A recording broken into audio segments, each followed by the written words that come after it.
ආදරණීය ගුරු පියවරුනි, ඒ වගේම මගේ ආදරණීය යාළුවනේ, අද අපි හැමෝම එකතුනේ ලෝක ළමා දිනය සමරන්න.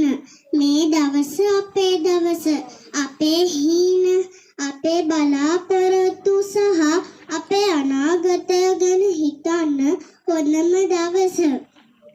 අපි පොඩි කාලේ ඉඳන් ලොකුනේ අපේ අම්මා තාත්තා ගුරුවරු වගේම අනිත් වැඩිහිටියන්ගේ ආදරය, රැකවරණය සහ මඟ පෙන්වීම නිසා එයාලා අපිට හොඳම දේවල් කියලා දෙනවා.